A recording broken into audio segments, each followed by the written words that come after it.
Have you ever wondered what happens after ever after? Have you always yearned to know if the end is really the end? No? Well, you're going to find out anyway, with your hosts Andi, Tami, and Gina. This is 2D Vision.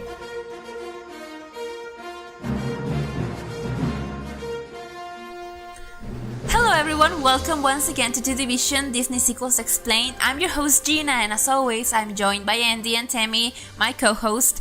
Hello guys, how are you? I am doing pretty well. Thank you. I don't know what else to say. Yeah. How about you, Tami? I'm doing all right. I'm a little sick today, as you guys know, but I'm gonna make it. All right. Just props to Tami that she's sick, but she's still giving her best to the vision. She's still Of here course. with us recording. So Of yeah, course. props to you, Tams. You're the MVP. I really am. I really am. No, I'm kidding. Yes, yes, you are. Okay, so let's jump right into it, shall we? What do we have today? Okay, so today we're talking about Pocahontas 2 Journey to a New World. Mm-hmm. It is a sequel to Pocahontas that came out in 1995, and the sequel came out in 1998, so the very same year that Belle's Magical World came out. And I say this because, okay, first of all, the level of animation is so superior in this one. So it really baffles me. Like you can tell, I'm sad that we're still going on about this, but you can tell that Belle's Magical World was supposed to be a series because this one, it's not the best animation, but it definitely feels so much cleaner. It looks like a masterpiece compared to Belle's Magical World. Everything is. That's not hard. That's the easiest thing. I have a new appreciation for my classmates' short films right now because at least those have a level of production that in comparison to Belle's Magical World is just ooh, who are you, Christopher Nolan? Okay. Way to throw shade. I'm not saying okay, let's not get into that discourse right now. Let's jump right into Pocahontas. So Pocahontas came out in 1995. This I just found out literally 20 minutes ago, but apparently it was not that well received, which baffles me because it's such a beloved classic from my childhood, and I just kind of always assumed that Pocahontas was just a beloved classic everywhere else, but I was reading comments online, and apparently that's not it. That's not the case at all. So many people have so many grudges against this, and when it came out, yes, it made money, but some people called Pocahontas the start of the fall of the Renaissance, which seems kind of harsh because okay, so Pocahontas is the story that's based on a real life person. Pocahontas, she's a Native American, and basically in the movie, these colonialists from England and the United Kingdom come and try to, basically what they want is to, what do you call dig and find gold? Mine. They want to mine the land. So this whole how do you say, conflict between the natives and the settlers? I guess those are the settlers. This whole conflict starts between them because they want to mine the land, and of course the Native Americans fear these strangers, and they have guns, and they're very scary. But between them, a man called John Smith is among them, and he finds Pocahontas, and basically they form a relationship. They start talking to each other, they start bonding, and they basically learn a lot from each other and about each other's world. And that's the heart of the story, I think. The way that John and Pocahontas share their culture with each other and find the good and the bad in each other's worlds. And shenanigans happen, and John Smith is framed of the murder of one of the Native Americans, who, by the way, was supposed to marry Pocahontas, and he gets framed because another one of the settlers did it. But okay, can we talk about Thomas a little bit, because he's the cutest. He is so cute. I had the biggest crush on him when I was little. Oh my gosh. He has a big crush on John Smith too. And he's voiced by Christian Bale. That's so weird. He is. Yes. Yeah, he's cute. I love his red hair. He has the most. He just looks like a nice guy. He just looks like a nice guy. Nice. He's a good boy. Yes, Exactly. Okay, so the whole thing with Thomas is that he's always been like pushed aside, and Radcliffe, who's the villain of the story, is always like, "Oh, you're not man enough because you don't know how to use a gun." And a real man, will see a Native American and will shoot him. They don't even call them Native Americans, of course. They call them savages. A real man will see a savage and they will shoot on sight with no questions asked. And Thomas has like a real problem with this. Like he's really like, he doesn't know how to use a gun. The poor thing. Are we going to do this whole 2 hours about Thomas? No, I just wanted to give context because he ends up shooting Coco, who's like, Pocahontas' fiance, and John Smith takes the blame for him. And so basically the natives take John Smith as a prisoner and they intend to, execute him. So Radcliffe sees this as an opportunity to attack the natives and basically get control of the land because, this is not explicitly said, but if a battle were to happen between them, like, of course, the settlers will win because they have guns and, the natives wouldn't stand a chance, as we know. And so basically, John Smith is about to get executed and Pocahontas is like, I don't know what to do, but she like finds courage through the spirits and she runs to save him because she realizes that she cannot let him die. And I love this moment that she's over John Smith, like literally covering him with her body, and she tells her dad, who's the executioner, if you kill him, you have to kill me as well. I don't know the words exactly, but those are the sentiments. And basically Pocahontas' dad gets like moved by Pocahontas' love and devotion and her speech of peace. So he's like, okay, we're not gonna fight, like war is not worth it. But Radcliffe is like, no, we need to have the war because I need the land. So he tries to shoot Pocahontas' dad, but John gets in the way and John Smith ends up shot and he needs to get back to England to be cured. And he asks Pocahontas to join him, but she's like, I have a duty here, I have a home here, and I need to be here for my people, so I cannot go with you. And here goes the most heartbreaking scene, like one of the most heartbreaking like final scenes in a Disney movie. So John Smith leaves, and Pocahontas just says goodbye, and it's the most beautiful scene, like one of the most cinematic, and the music is amazing. And the animation is breathtaking. I love the little detail with like the leaves and they kind of surround Pocahontas and they go from Pocahontas to John Smith, and John Smith like gets like the wind from Pocahontas, and that's like her final goodbye to him, and that's where the movie ends. And so basically Pocahontas is very different from other princesses movies because she doesn't end up with the guy. And I think this is something that a lot of people who do like Pocahontas like find so refreshing, I guess, and they find it as one of the positive of the movie because it's very different. Like it's not like Pocahontas would abandon her people for a guy. Like she loves him and he loves her back, and that's no questions asked. Like they love each other, but they realize that their paths are not meant to be together right now.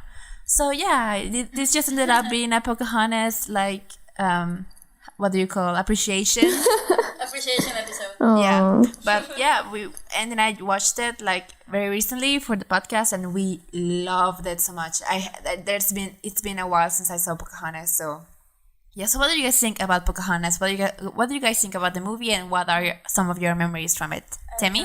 No, I'm gonna go with Tami first. Okay, I think it's a great movie. Like if I'm gonna be honest, it's not one of my favorites, but it's really well made. It's part of the Disney Renaissance. It is a shame that it didn't do so well. I did watch Lindsay Ellis's commentary on the film, and I think she said that it had something to do with the fact that what I was telling you guys earlier, that how it kind of was a bit tone deaf, and how it kind of like the story probably wasn't right to be made into a Disney film for an American audience. I think it was just not, like, I didn't notice this as a kid, but as I was telling you now, as I was rewatching the sequel, I felt kind of weird. Not weird, I just felt uncomfortable. It was hard to watch, the settlers coming into America and it being a bit lighthearted. Well, not, you know what I mean? Like, it had the Disney feel, but it was just like, I know the history, I know what happens, I know the brutality, I know the tragedy, and it's just kind of, it's uncomfortable to watch. So that might have had something to do with it. I don't know. I think that's what she said in her commentary, but I do like the film. I have not watched it in a while, so I don't know if I would still have those feelings. I really hope not, because I remember loving it as a kid. The memories I had of it were like, I don't know if I said this already, but when I was like 4 or 5, me and my brother were playing along to the scene where John Smith sees Pocahontas. So my brother had like a toy gun, and when and I was Pocahontas, and I was being all like flowy and magical, and when he jumps to see her, his gun broke because it was made out of Legos.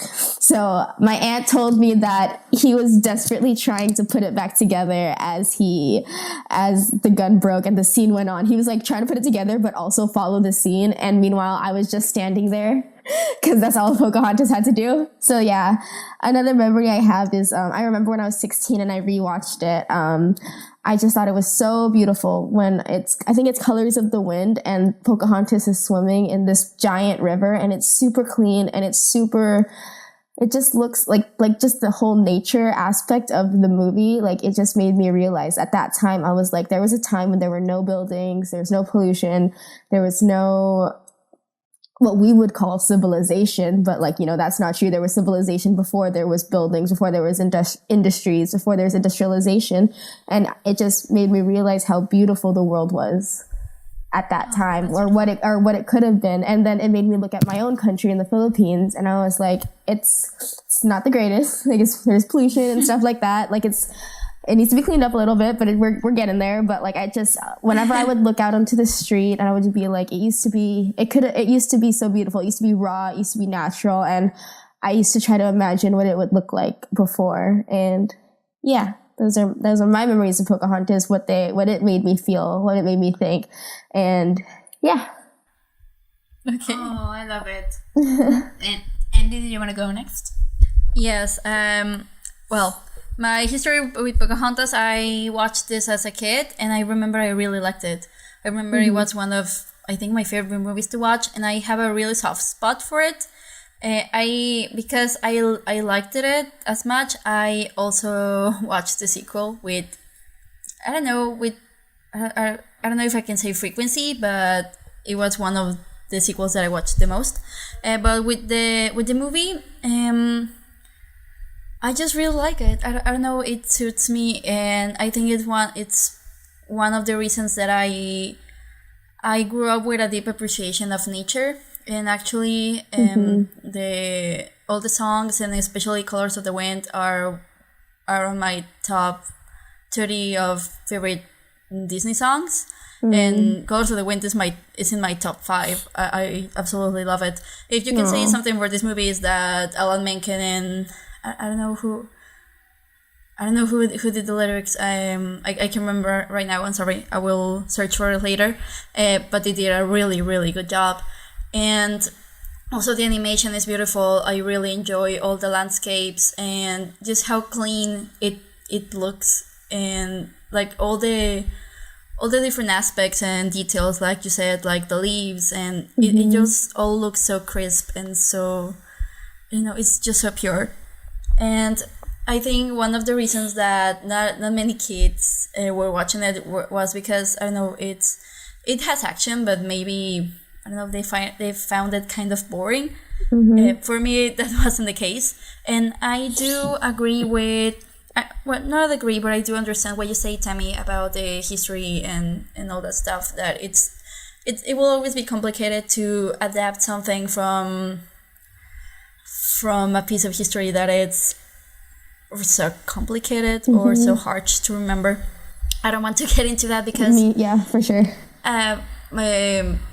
To begin with, I am not American, so I don't have that connection, but I do. But I am human, so I do understand how horrible history was, and we all know it, so we don't have to repeat it here.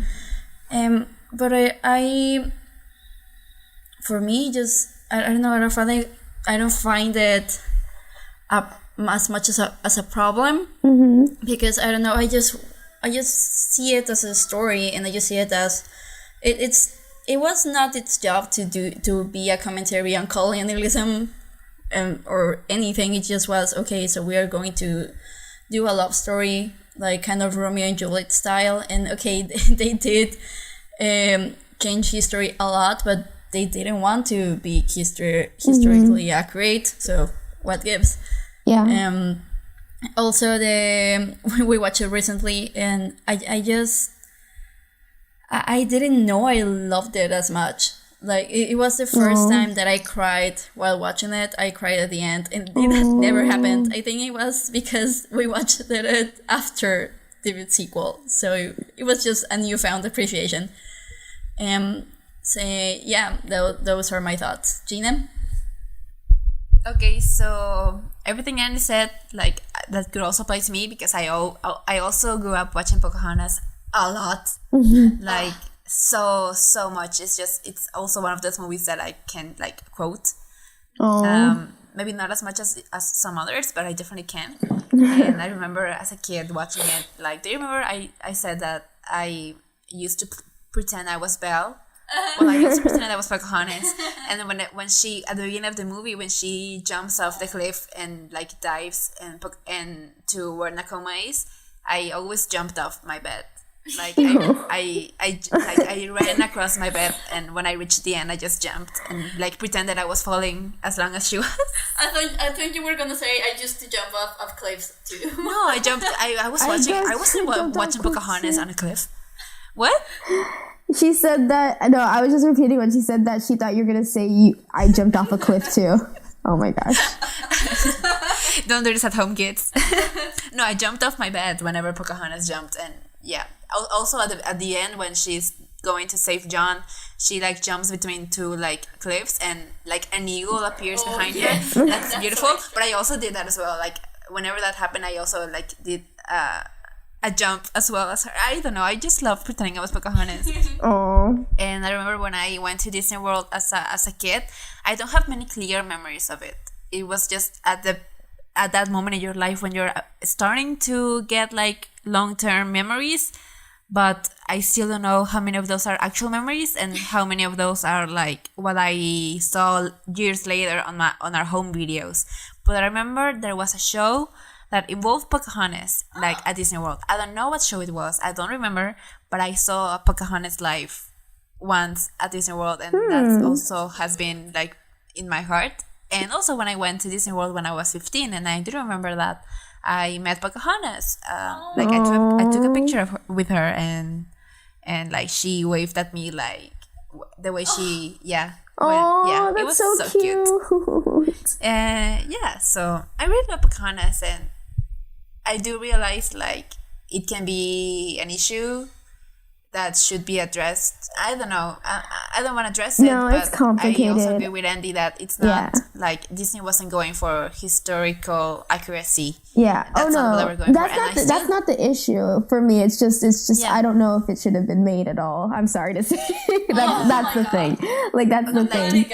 I'm sorry. Like, that's just like it's a weird story to take and be like, oh yeah, this would be a great Disney movie. Yeah. Like, it's the same thing with Anastasia. Like, I don't have the same. I was about to say that. I don't have the same feelings with Anastasia because that's not my history. Like, I know the history, but it's not my history. But like, living in America, being in America, and just being an American, like, it's different. Yeah. And I do like that they kind of addressed the issue that the settlers came in like very violent, because they do, especially in the Savage song. Like at the end, they do make some heavy references to like killing them all off and everything. Yeah. Of course, they don't in the movie, but like we know from history that that's what they ended up doing. So it's not like they're completely like oblivious to that fact, but it's just not something that's addressed in the movie, and that's it. So yeah, let's move on to Pocahontas 2, like the main course, of course. And so so Pocahontas 2. Okay, I'm gonna start with the rundown. So Pocahontas 2 starts with John Smith. He's back in London. He's like in his apartment or whatever, and he gets, some guards question, and they're like, "Oh, you're arrested for treason," and he's like, "What?" And like, shouldn't Radcliffe be the one blamed for treason? And he just starts running away from the guards, and he ends up hanging from a building. And Radcliffe himself shows up and throws him like Mufasa style. How did he get on throws that him roof off in the the cliff. first place? I have no Radcliffe's idea. a heavy guy. Like, He is. how is that possible? I'm inclined to believe he had someone like, how do you say, carry him? Okay. Maybe because he's a lazy guy. He didn't even wanna mine the mines. Like, so why would he climb a building? But okay, so he throws John off the cliff, and everyone assumes that he died.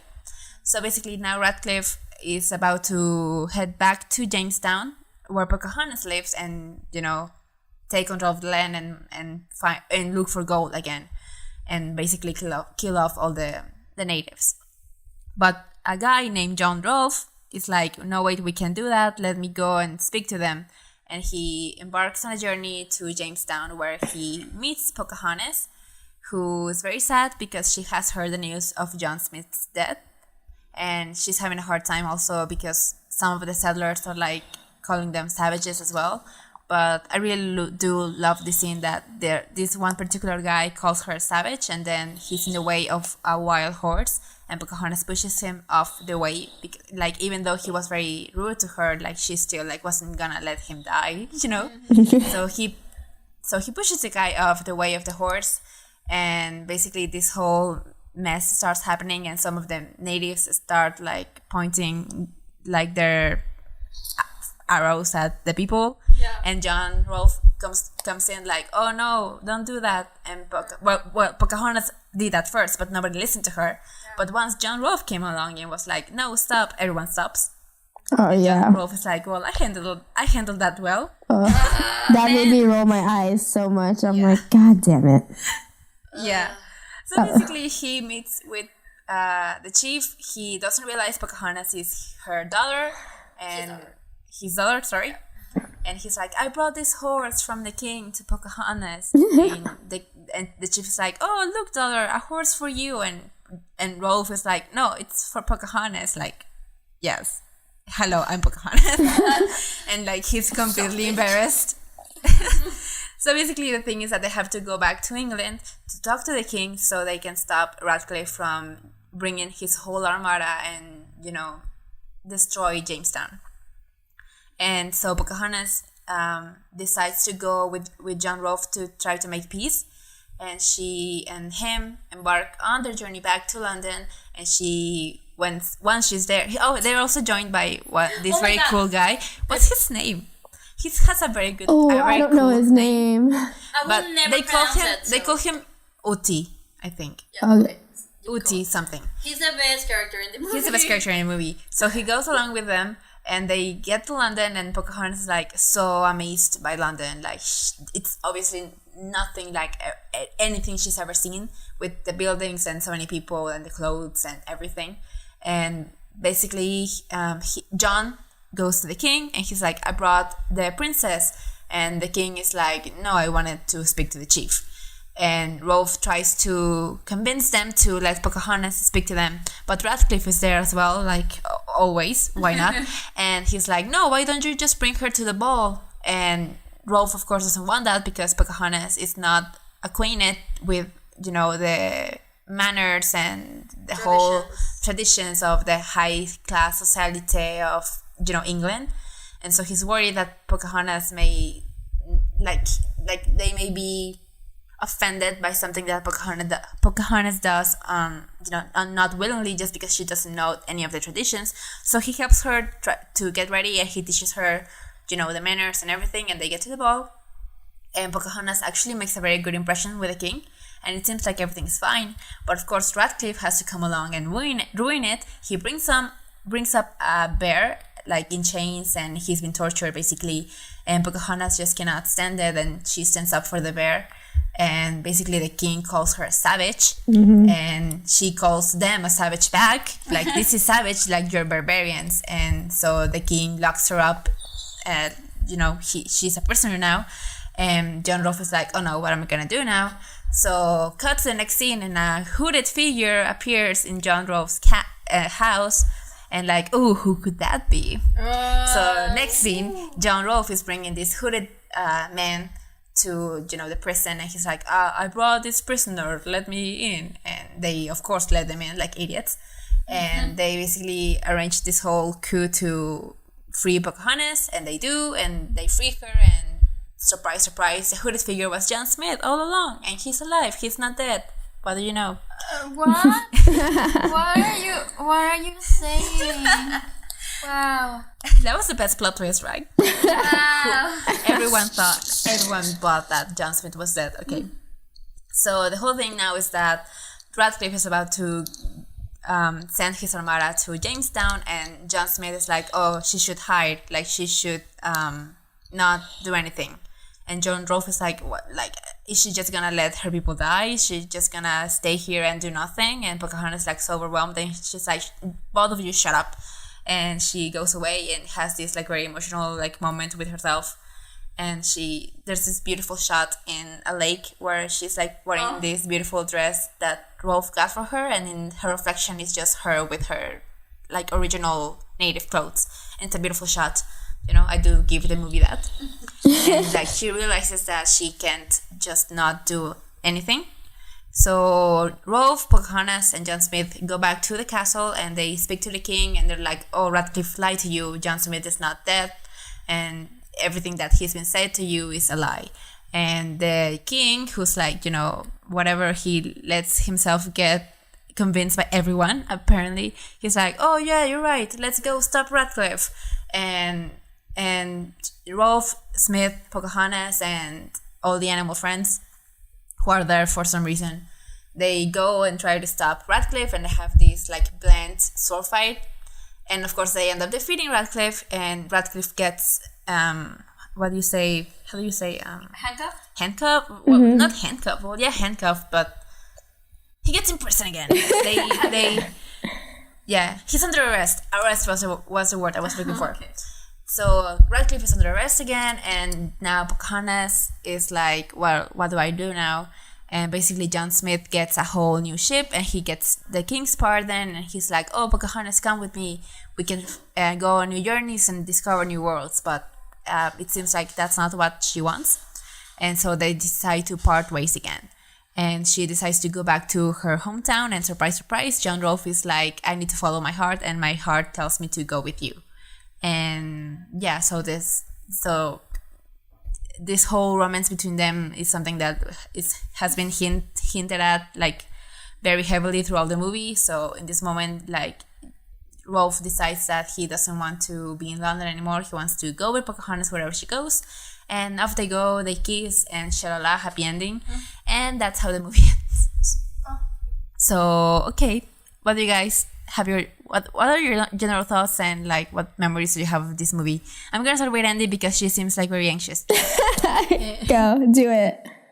I said this as I said this at the beginning. I remember I watched this, and I think the last time when I was a kid, and the last time I did, I think it was maybe high school, but in the early years of high school, I don't know.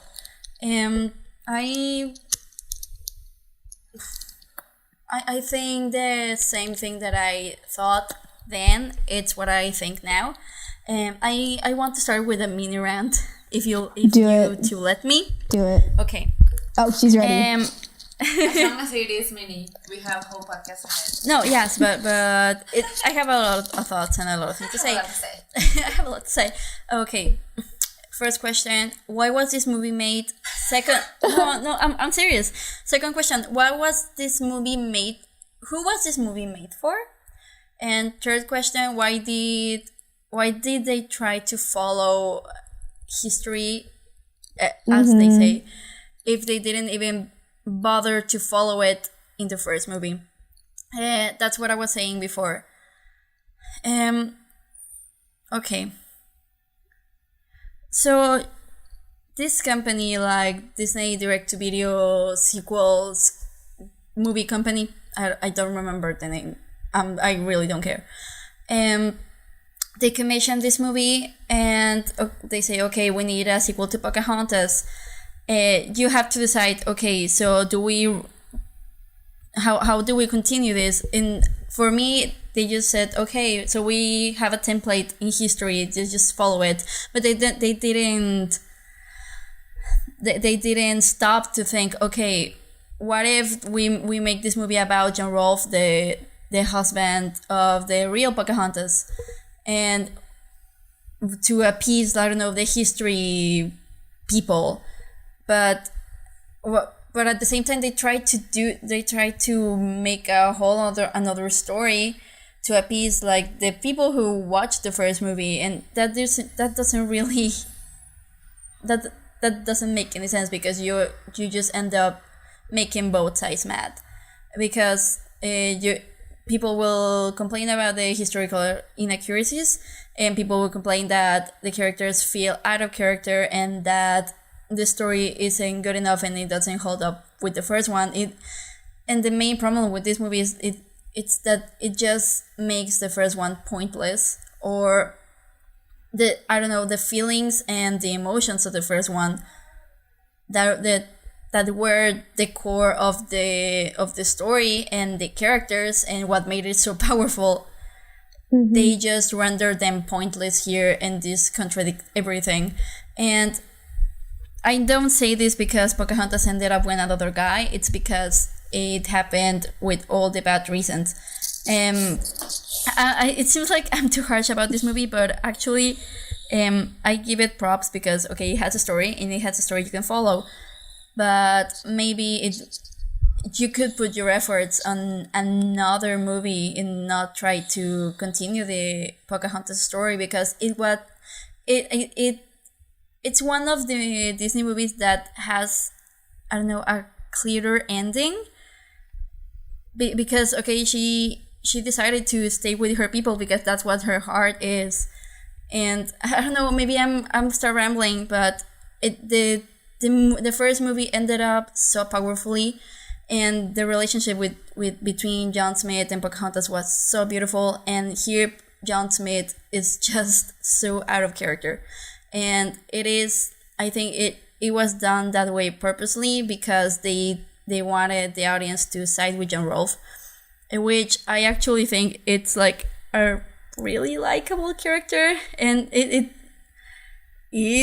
kind of, I don't know, leaves me with mixed feelings, because I like him, but I don't enjoy how the movie, the role that he plays in the movie.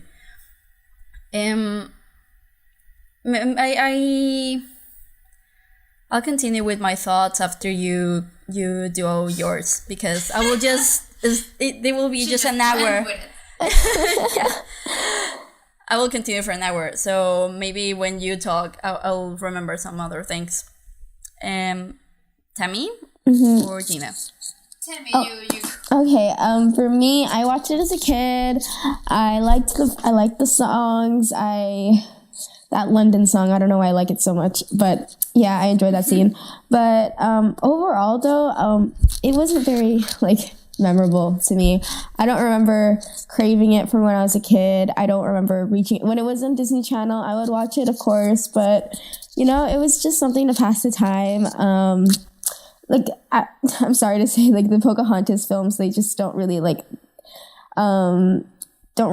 strike a chord within me as much as they do for you. I'm not sure why, but that's just what I found. But I agree with Andi saying how John Smith is very out of character, but for me, I prefer it. I prefer him in this film because I did not like John Smith in Pocahontas. I don't know what it was. I just did not like him. And I like that he's kind of sassy here. I'm not going to lie. I don't know. I don't know. I don't like John Smith in Pocahontas for some reason. I don't know. I just have an aversion to him. And like, I remember I used to follow this girl on YouTube. I still do, but she doesn't post as much anymore. Her name is Melina Pendulum. She does amazing commentary on Disney movies. She used to do Avatar, but she deleted all her videos, I think, and all her Avatar videos. But she does like books, Harry Potter. She's really amazing. I love her. And I remember her doing a commentary on Pocahontas 2 and how the most egregious sin they did was like get her to not be paired off with John Smith, and she ended up with John Rolfe. And I'm like, I'm sitting there, I'm listening to it, and I'm like, you know what? I kind of prefer Rolfe. Unpopular opinion. Like, I don't like the movie better than the film. I'm just like, I don't hate that she ended up with him. He's kind of cool. So yeah, probably an unpopular opinion, but those are my thoughts. Okay. Awesome. Okay, for me, like, I definitely didn't grow up really watching this. I remember watching it at least once or twice. I think once when they showed it on TV, and once maybe I rented it at a Blockbuster or something. But I don't really have any special memories of it. I just remember the last time I saw it as a kid, I was like, this movie kind of sucked. And I just never watched it again. And I kind of stayed for so many years thinking, oh, that movie sucked. So when we went back to it for this podcast, I was like, oh, this wasn't as bad. Like, I definitely thought it was going to be so much worse. But that said, I don't think it's good either. Like, I was telling Andi and Tami that I'm very torn about this movie. Because I do think that it has some good things going on for it. Not everything, and definitely not as many things as the original. But the bad things really, I think, outweigh the good things. For starters, I don't like that whenever a movie does this in the sequel, I don't like that they bring the villain back. I think it's lazy. I didn't. And as Andi said, I don't like the way they treat John Smith. Because I do think, like we were talking about this after we saw the movie, that the whole reason that they made John Smith as unlikable in this movie, even though Tami did like him, like I definitely like, it feels very different from the John Smith that we got in the first movie, and I even think that they draw him a little bit uglier. Like, that's just, I'm not saying anything, but I do think that's kind of on purpose, because they want you to be on John Rolfe's side, and for me it works.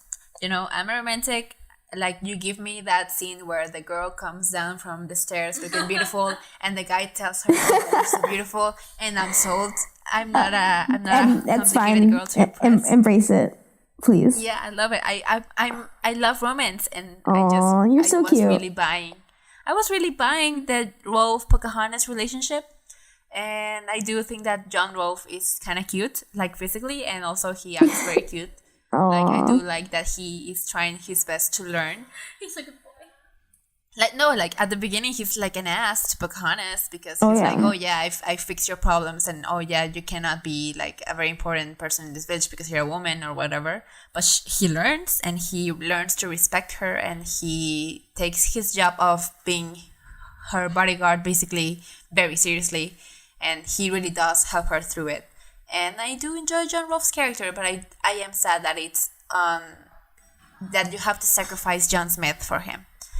And I guess maybe what I would have done is just kill John Smith.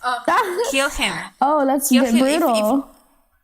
Like, I know, like, but the thing is, the movie. Well, we're gonna talk about this more later. Let's start easily. Okay, so. Okay, what do you guys actually like in full detail? What do you guys like about this movie? First, do you guys like the music? I think the music is kind of like awkward. I liked it as a kid. Do I? I don't particularly like. I don't Not any of the songs are any memorable to me.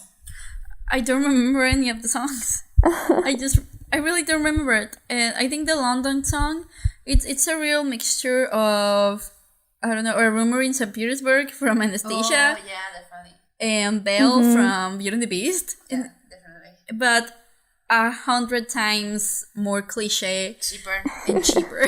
Well, yeah. it does say Walt Disney Home Video Studios at the beginning. Yeah. Yeah. So you're Okay, in for so a that's wild the ride. name. Yeah.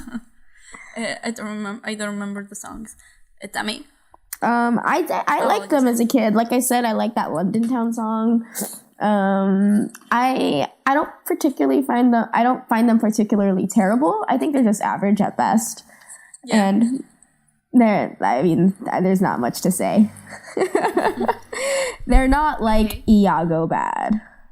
Oh, nothing will ever be. Yeah. You're so right. So we could have had much worse. Yeah, we both saw Return to Far and we both saw Belle's Magical World. Yeah, we know. Yeah, we've what gone the through bottom of the barrel hell. looks Like this is nothing. Yeah, We went through hell. Oh my we god. did that. Okay, so what do you guys like about Me. this movie? Me. Go. Okay.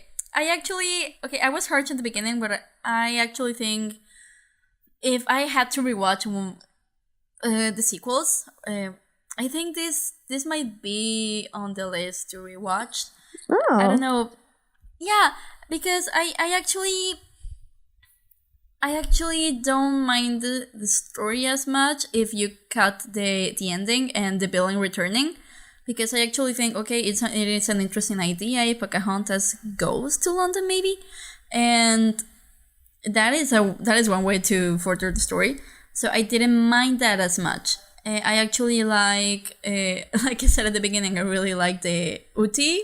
What's his name? Yeah, we call him that. Because it's really funny. Actually, we were watching it and he just came on screen and everything like more flashbacks came back in. It was like, oh my god, I like this character. I remember this. Can I ship him with the old lady? Well, or not ship? Just like she have was a- into have a- that. like she was. no, like, do you guys remember that scene at the ball? Like he gets like mobbed by women. Like everyone's like, oh, like all these like high class ladies. They were all thirsting for. They were. Okay, so Uti is this character that acts like a bodyguard or like as a guardian for Pocahontas, and it's another member of the village. And Pocahontas' father tells him, use the stick and like do a little mark whenever you see a white person, a white skinned person. And it's really funny because he gets to London and he just starts to carve that stick until he's like, ugh, whatever, and he just throws it, and I find it super funny. It's like the size of like a toothpick. Yeah. Every time he throws it because like he just is surrounded by white people. And it's like, oh my god. He's just surrounded by white people. And he's just like, oh my god, I can't take it. And the fact that they're on the carriage and John Rolfe is like, okay, you come in, and he's like, nope. He just starts running like with the carriage. It's really funny. I remember that a lot. This is like the funniest thing. Like, his jokes, like the jokes about him, like totally land.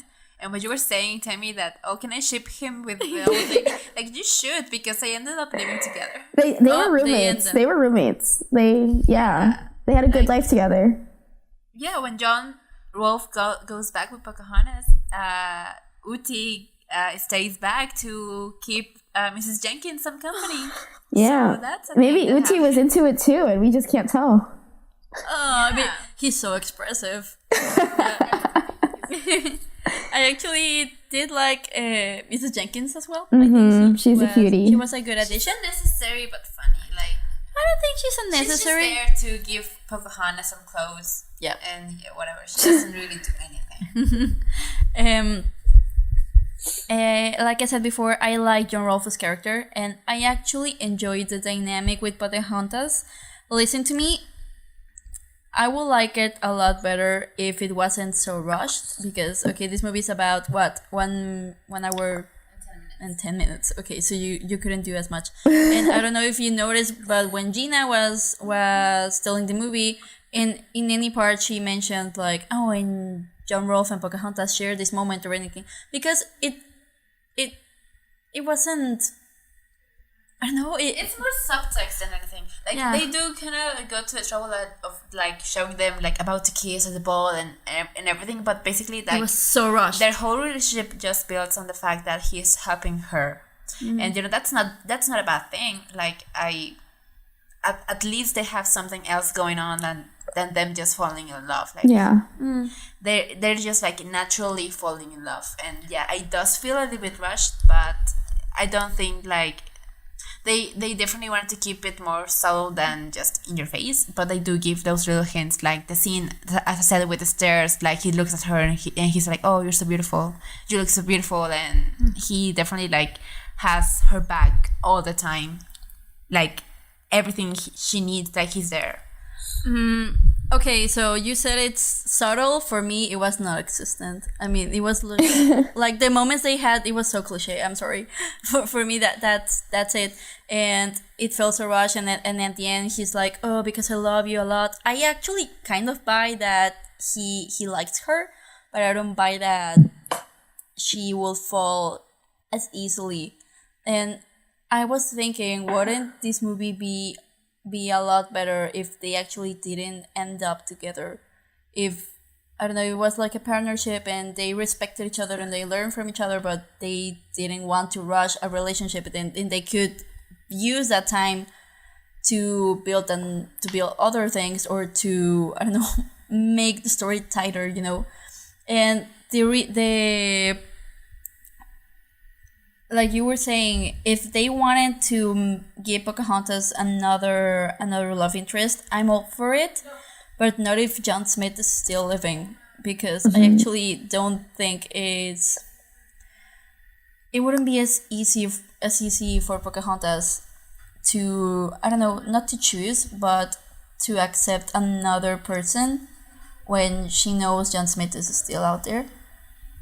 And I don't know.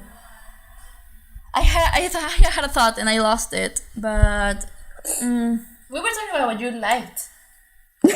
we got sidetracked somewhere along the Yeah, way. it turned into a commentary on John Rolfe and Pocahontas' relationship development.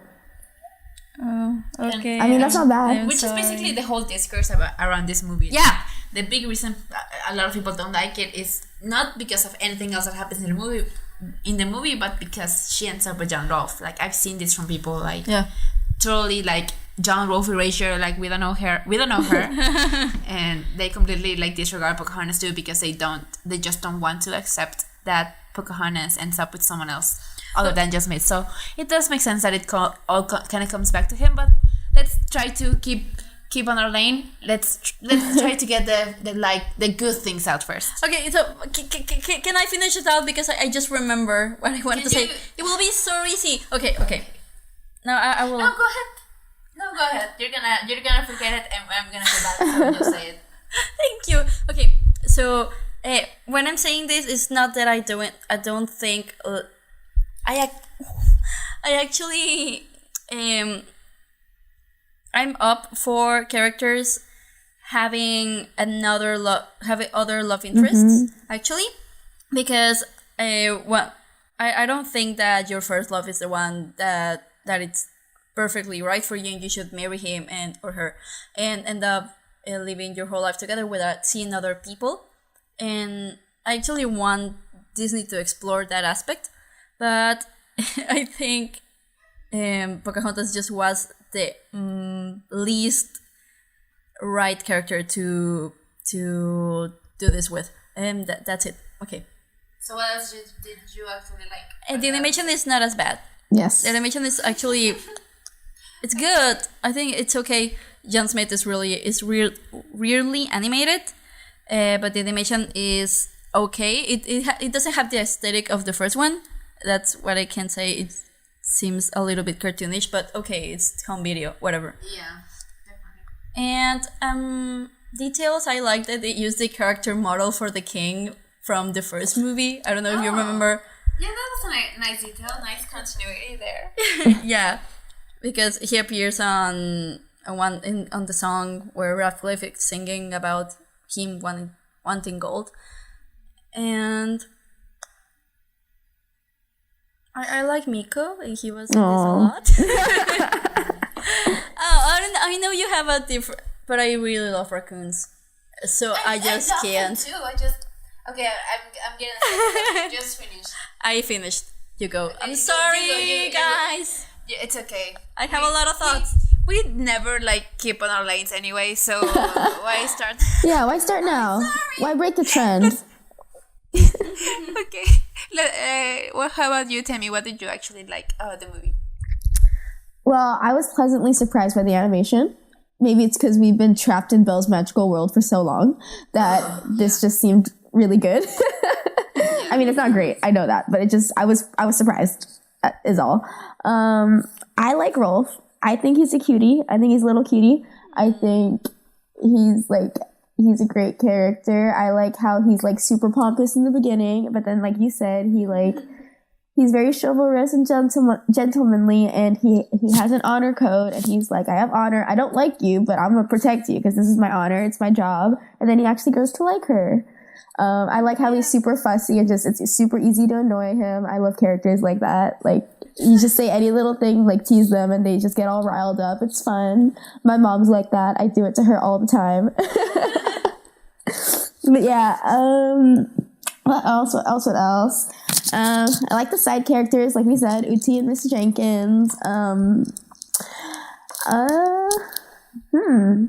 Yeah, I mean, it's not a bad film. It's not great. It's just average. And there are things I like about it, and those are the things. There you go. Okay. Yeah. All right. Well, you said some of the things that I want to say as well. The animation definitely not as good as the original, but it's good enough. It's serviceable. I do think that Radcliffe and John Smith suffer a lot. Ugh. They look horrible, especially Radcliffe. And John Smith just does not look like the John Smith at all. He looks like he's from an animated show of Pocahontas. Yeah. Like he looks like that. Like John Rolfe looks so well drawn, and he looks so cute. Like he's well designed. And they're like, what about John Smith? Whatever, just kind of draw him whatever. They didn't even look at the references from the first movie. I think they just went by memory, and I do think John Smith does not look as handsome as he did in the first one. But yeah, so I also really liked John. I found myself kind of swooning whenever he showed up and whenever he did some of those gentlemanly things. I like that he always he gave Uti a hard time. Are you joining us or are you running? He was in on the joke. He knew he wasn't gonna join them. He knew that Uti was gonna still run, but he was just having fun. And I really like that scene where Mrs. Jenkins is trying to dress Pocahontas for the ball, and she gives her some underwear, and she runs to John Rolfe, and she's like, John, look. And well, she calls him John Rolfe. She doesn't call him just John.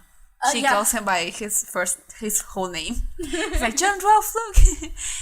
and John is so embarrassed. He can't even look at her because she's basically on her underwear. Even though Andi was but she's more covered than she's ever been in her life.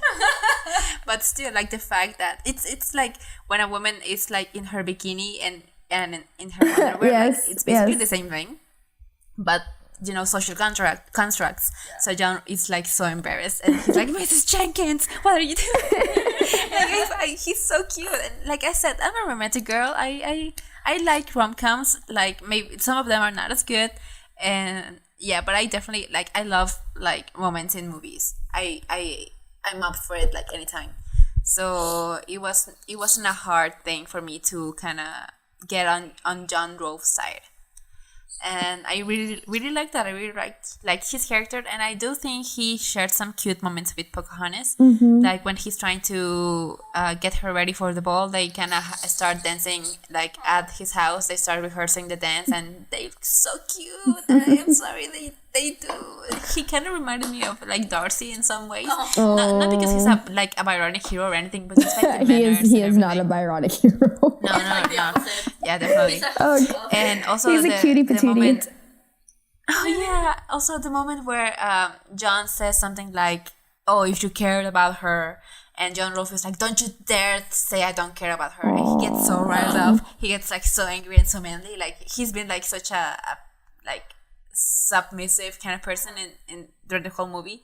But at that point, he's like taking none of John Smith's shit. He's like, don't you dare say I don't care about her. Like I felt that. I Something happened inside me. I swear. And I liked the scene where Nakoma and Pocahontas say goodbye to each other. I did find that kind of moving. It was weirdly animated. Like the hug. I thought it looked like the whole thing. Like when Nakoma is trying to hold back her tears. Like it kind of looks like it's missing some frames, I think. But I do like the moment. Like I feel for Nakoma because she's saying goodbye to her best friend and she doesn't have the words. She just kind of turns her back on her and he's like, I'm not gonna say anything because it's gonna hurt. But in the end she just can't do it and she turns back and she hugs her. Yeah, and I really liked that moment. I think that was very cute because it makes you realize like she's like, it's not like us leaving for a trip. Like she's gone. Like yeah, it's gonna be a while. she knows that she may not. Yeah, exactly. And can we also take notice that Nakoma got married apparently? Yeah. To like a really buff dude. Like that dude was thick. Oh yeah. Oh my god. I'm so happy for her. She deserves it. I really like it. And what else? I have other things that I like about the movie. I Will you talk about the moment where John Smith is saying like, Pocahontas, you're crazy, and he turns to John Rolfe and he says, tell her she's crazy, and John Rolfe just goes to Pocahontas, so close, and she's like, he whispers, you're crazy. Yeah. And Pocahontas just smiles and is like, how do you not want me to root for them? Yeah, that's cute. That was a cute one. That's movie. What are you trying to do? Like you're making John Smith unlikable. You're making these two so cute. It's like a fan fiction. It is. That's what this is, totally. I also remember another thing that I liked. I liked the Queen. I think. Yes.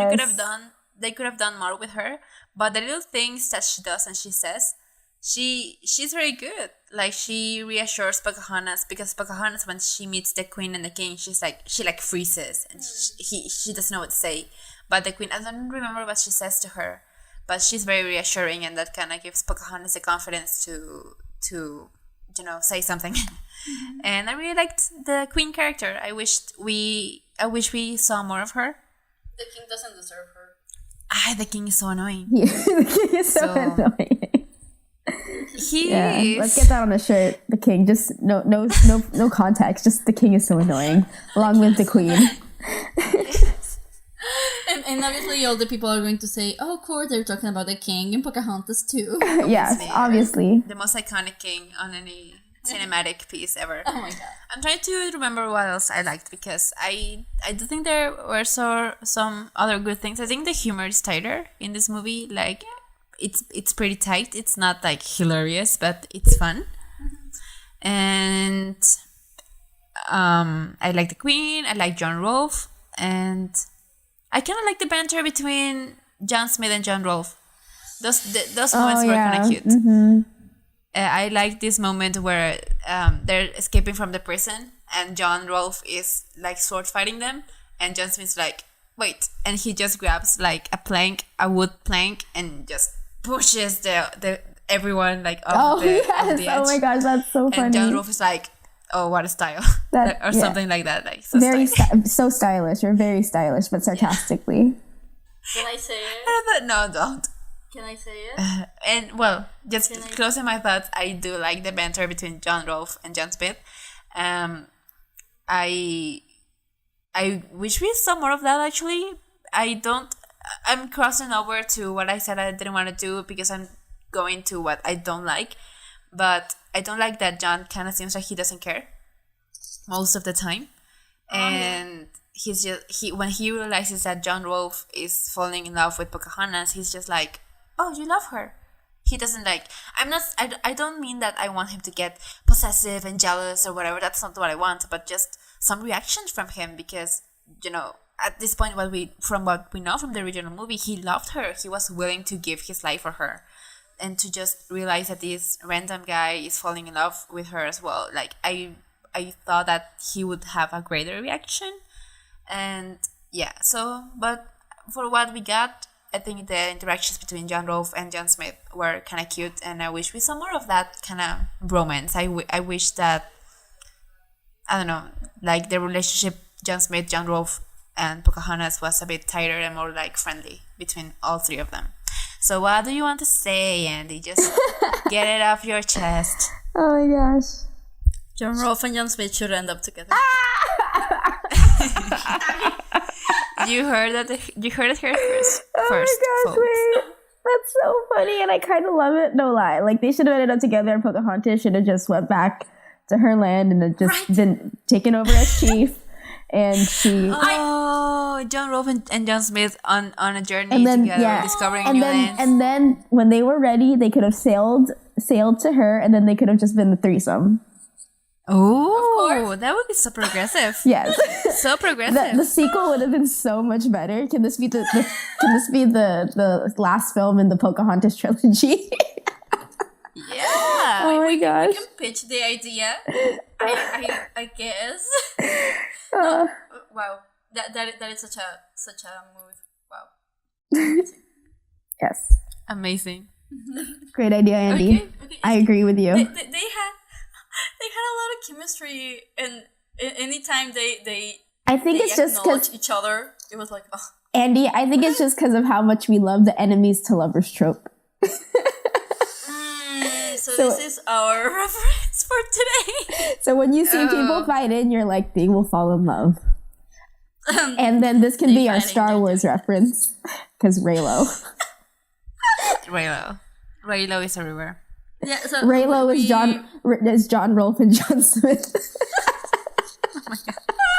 Okay, so I'm gonna jump right into what we didn't like about the movie, and if I remember something that I did like, I'm just gonna mention it.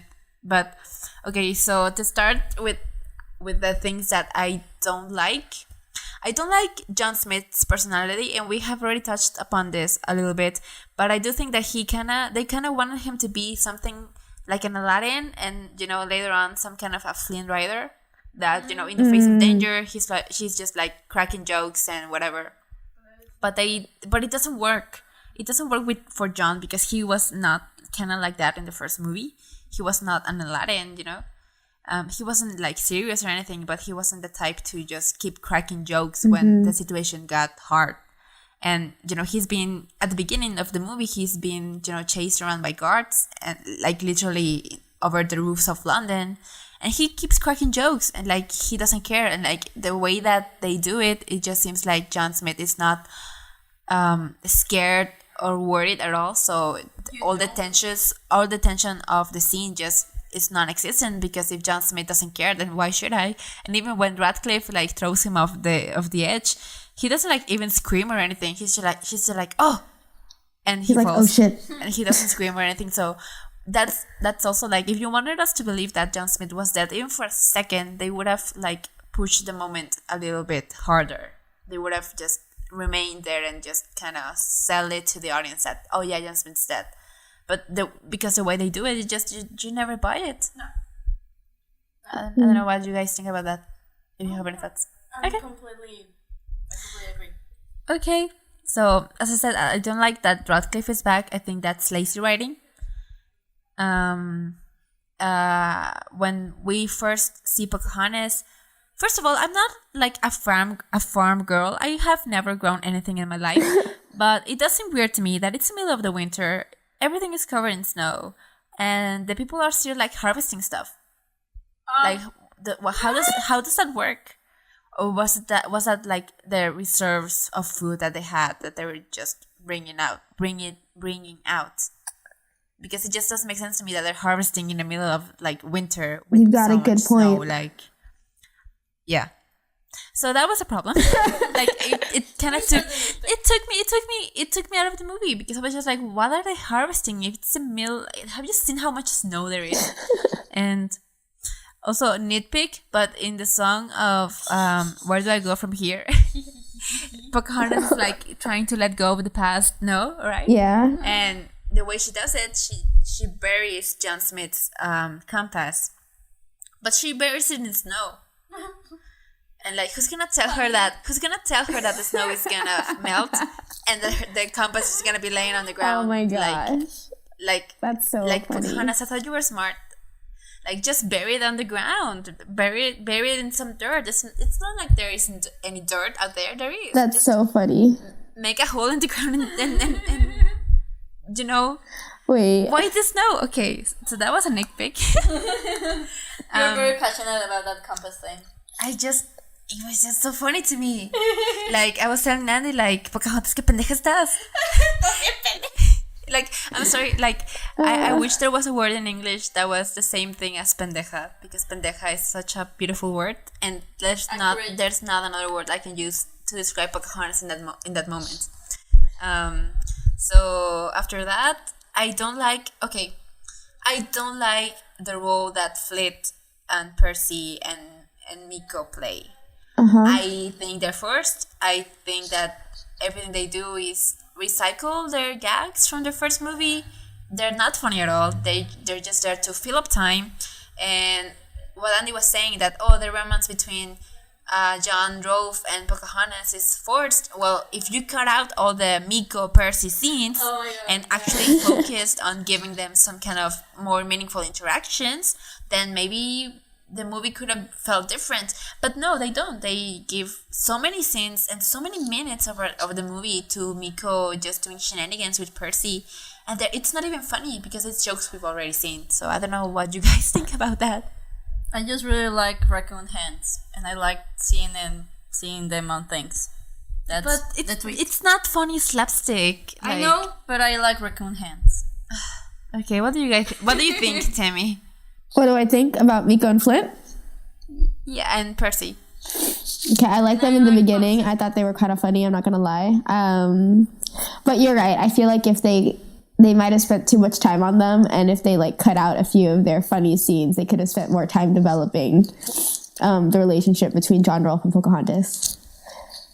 Yeah, totally on the spot. Like, I think maybe like all their scenes could have just been in the beginning, the introduction and stuff like that, and they didn't have to go as much as they did. Oh, another thing though, that's like kind of like with the funny scenes, was I the only one who found it really like such a issue with a tonal issue when like we go from Pocahontas laughing and flying in the snow with a coma to immediately being sad about John Smith's death?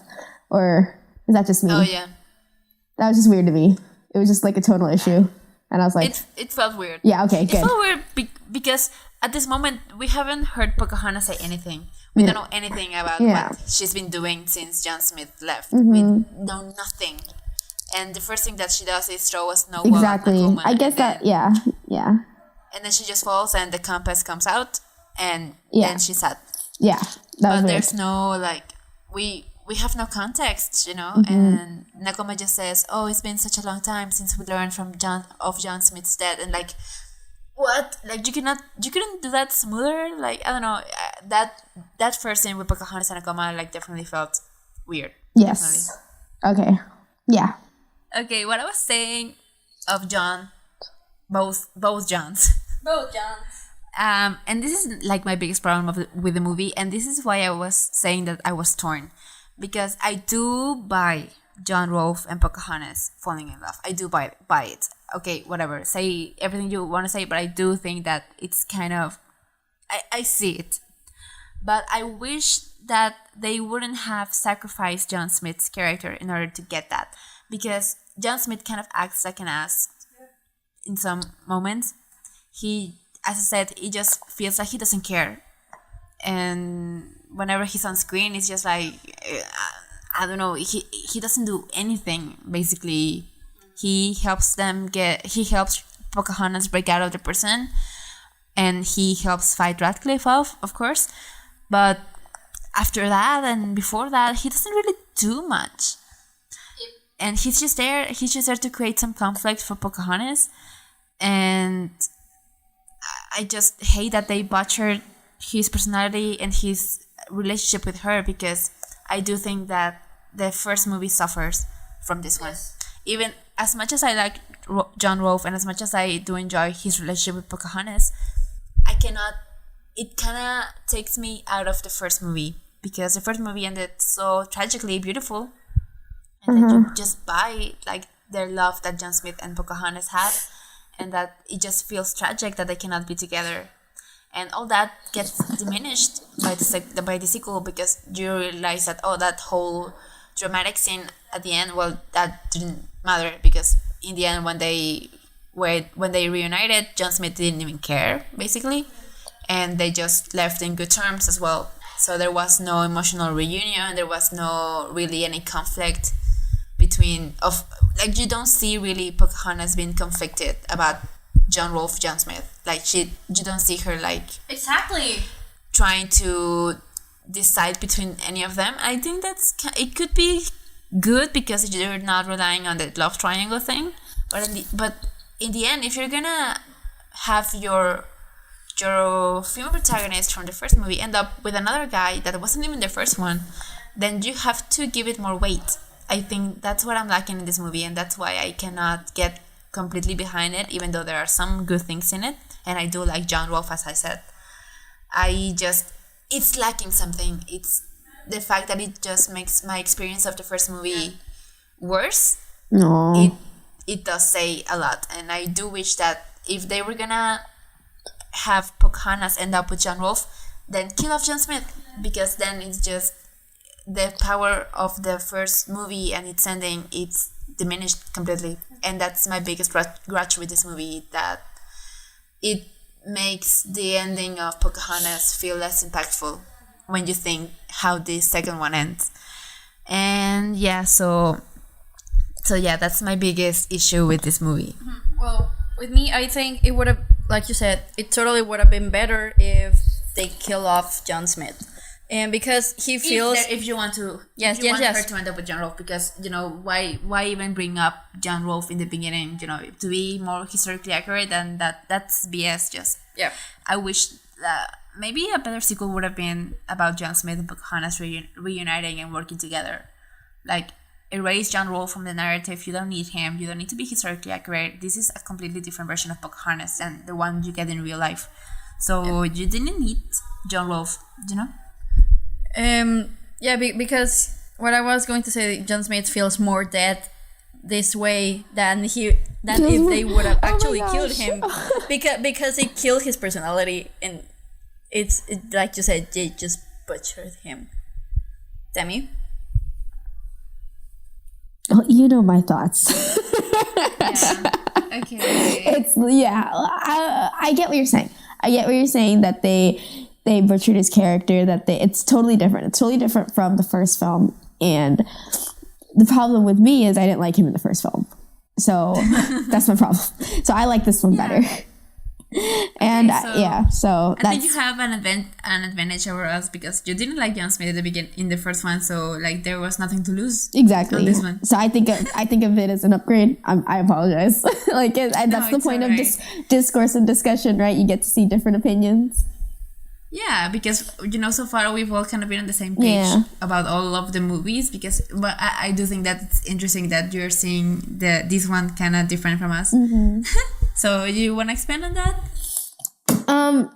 I just didn't like him because I think I just don't like Mel Gibson. But no, I just what? I just she doesn't like Mel Gibson. And he doesn't voice him. He doesn't voice him in this film either. I think it's his brother. But his brother. I don't know. There's something about John Smith that just seems generic, and in the first film, just generic. He's and a blonde guy with blue boring. eyes. You cannot be more generic. And he's called John Smith. Yeah, you cannot be more generic than this. Just boring to me. That's all. I think that's the point. That's just what I don't like about him, and what I don't find appealing. He's just And for this one, I love funny characters. I love sassy characters, and the fact that he's cracking jokes and just The fact that he was just joking about almost getting killed, like while the guards were chasing him. I mean, I love Spider-Man. That's what Spider-Man does. And I know I get what you say, how it kind of like lessens the tension of the situation, but I love characters like that. And I think that's why I gravitate towards him more now than before, and how I kind of was into the scene more than maybe you guys were, because I just love those kind of characters. And I kind of like how it ended. I'm so sorry. And how like he's like, we're gonna travel the world together and stuff like that, and how Pocahontas, because he's an adventurer and he wants to like explore new worlds and to like discover new places, and Pocahontas needs to stay true to her people, and she needs to lead her people, protect her land, and her journey is to go home. And it makes sense to me that their goals wouldn't align with one another, and how ultimately that would separate them. So those are my thoughts. Okay, with that thing you said that John Smith will travel the world, when John Smith tells Pocahontas that, okay, so we're going, you're joining me, he doesn't even ask her. Yeah. John Smith wouldn't say that. John Smith wouldn't do that, because he was dying, and she just stayed with her people, and he understood, okay, that's where her heart is. Mm-hmm. He wouldn't say that to her. Mm-hmm. He actually offered to stay, like when he asks her in the first movie, like, come with me, she says, I can't, I need to stay here, and he's like, then I'm staying with you. Mm-hmm. And she's one that has to like force him to leave, like, no, if you stay here you're gonna die, so just go back. That is true. Yeah, so I do think that I see what Andi's saying, like John Smith, Smith that offered to basically lay down his life to stay with Pocahontas. Like, this is not that John Smith. Yeah, that is so true. That's why, okay, I kind of, I don't mind this movie, but this is the one that I cannot count as canon at all. Because it really diminishes the first movie. And I can't have that, okay? For me, this doesn't count. For as much as I like John Rolfe and the dynamic, I'm sorry. Yeah, I think, well, we saw Pocahontas after we saw Pocahontas 2, like the very same night. Mm-hmm. And I do think that I kept trying to erase Pocahontas 2 off my mind just so I could, enjoy the first one and like appreciate it for what it was in its moment. And I think that's why it kind of struck with me harder than some other times that I've seen it, because I just realized how beautiful the story was, and that how it was diminished by the sequel. So that kind of it made me tear up a bit. Yeah. Aww. So we're going in downgrade, upgrade things. Yeah. So you guys have anything else that you didn't like in particular that we haven't touched upon? I think the biggest issue is John Rolfe and John Smith and how they handle that, because the fact that Pocahontas is in London and she's discovering like this whole new world basically is kind of interesting, and you could do a nice sequel about that. But the problem was to bring along John Rolfe. Yeah. And as to bring along John Rolfe when John Smith is still alive.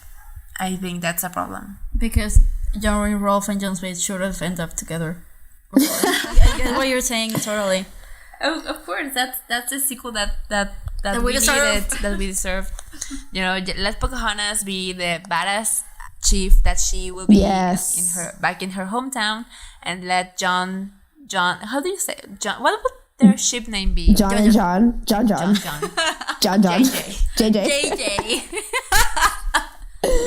Smolf. Smolf. Meat. Okay, Smolf is better. Smolf. John. Small. Have John go on a trip together and show me that movie, and just cut back between Pocahontas being a badass chief back at her village and John Smith and John Rolfe having adventures, and in the end they align in the same place at the same time and they have a party together. I just wrote a better sequel Pocahontas too. You guys can cut this out if it's bad, but like I might make a video about that. Oh, I love that. I can't wait to see that. You've inspired me. It's on the list. Please do. I'm gonna take all the credit. Yes. I'm kidding. No, I'll give you all the credit. Like Andy, like John is your original pairing. You can claim that title, Queen of John. I assume they're already fan art or something. There is already fan art. Yeah. Internet. It's that's so funny. Moving on. Okay, do you want anything else you want to add before we move on to upgrades or downgrades? No. No. All right. So, what do you guys think? Is this some kind of update? I mean, upgrade in some way, or do you think it's a downgrade from the original? You go first, Tami. Okay, for me, I want to say upgrade. Like, sorry, but like, it's just like I said, I didn't like John Smith in the original film. I like him much better now, and I do like how it ended. I'm not gonna lie. Like I said, my thoughts already on those. Like I understand, like it's different. It's not what the original John Smith would have done, but I like this John Smith better. So nice. I'm gonna accept it. Sorry, guys. It's alright. Bound to happen. I love that you see it that way because I wish I could. But I think you're definitely like on the minority here. Oh, that is for sure. I do. That is for sure. I appreciate your honesty view of it. Because I cannot blame you for not liking John Smith. Like honestly, it's not even like one of my favorite princes, like at all. I do think that he's lacking some personality, but that little personality that he had, it's completely destroyed. But it's a new John Smith, and maybe if you're like me, you don't like the new John Smith. But if you're like Tami, then you do. So that's people nice. change. People change. I was different from 22 to 23. Like people change. Andy, what do you think? Downgrade or upgrade? I think out of all the sequels we've watched, this is the one that I can say with certainty it's a downgrade.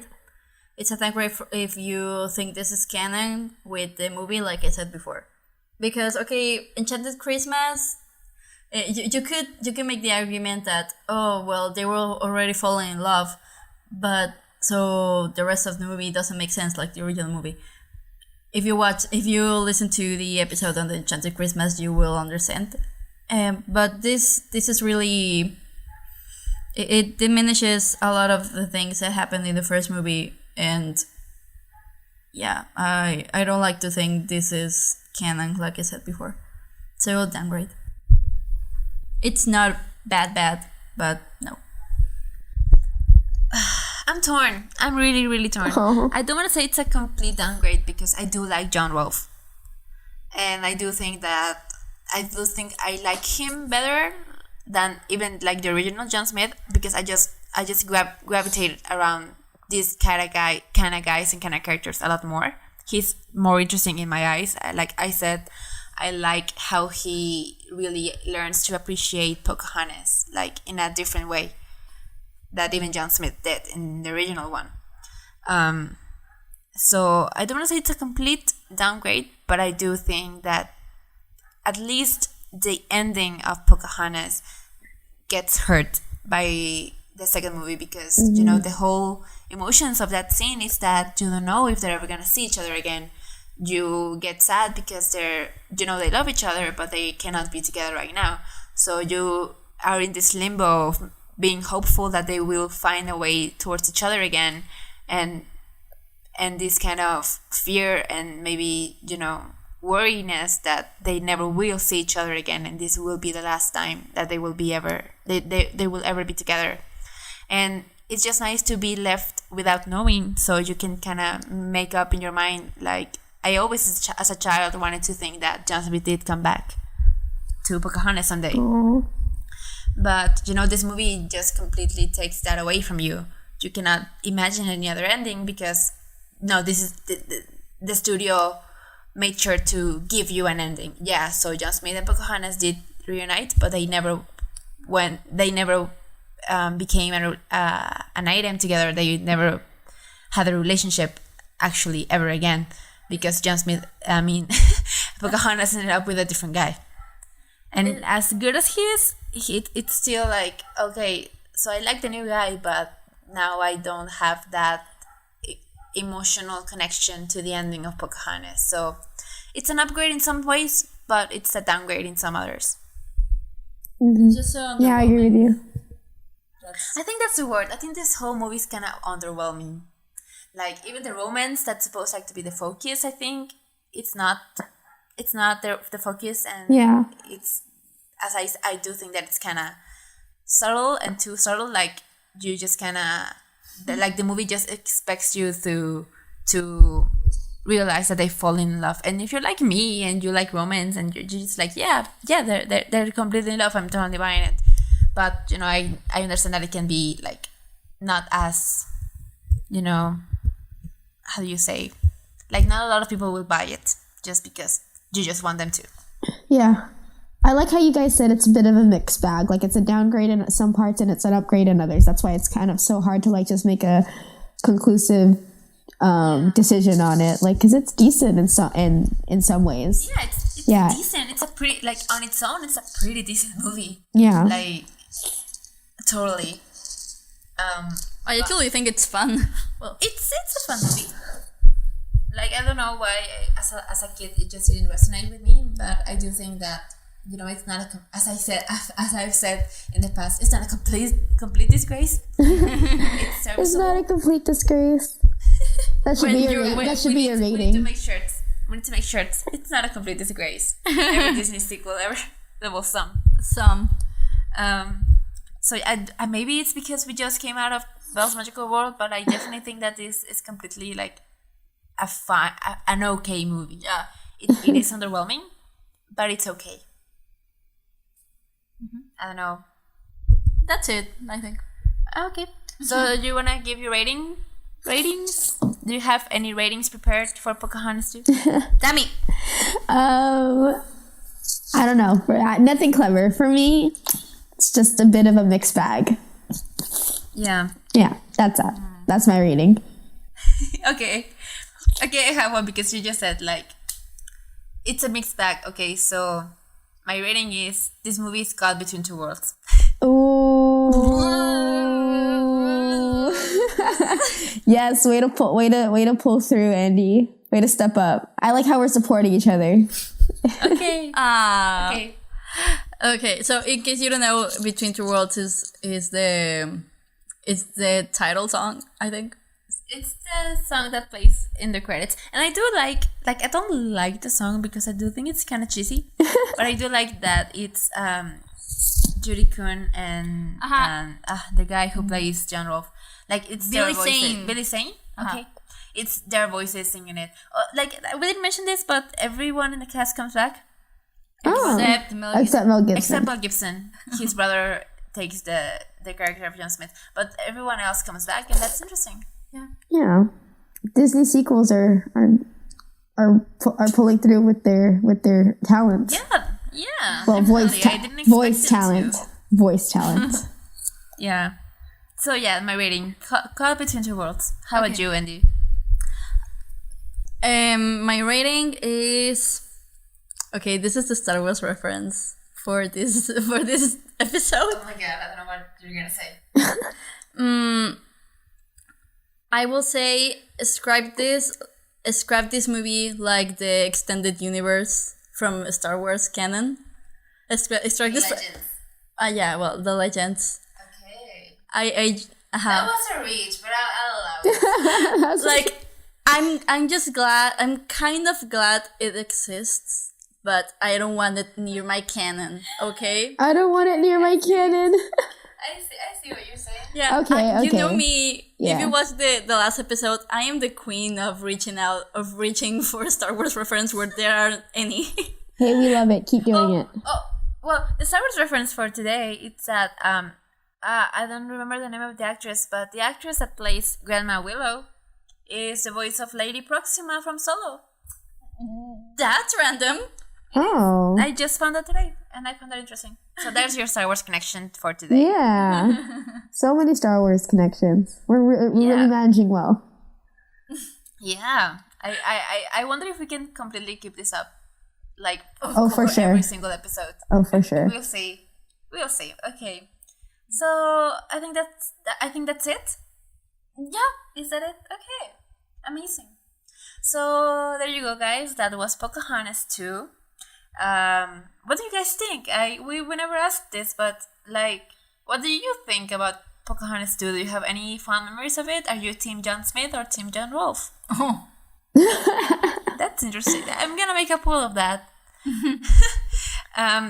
You can find us on Twitter at 2divisionpod. So you can send us an email to 2divisionpodcast@gmail.com. You can find us on YouTube as 2division, This Musicals Explained. And you can find us anywhere you get your podcasts.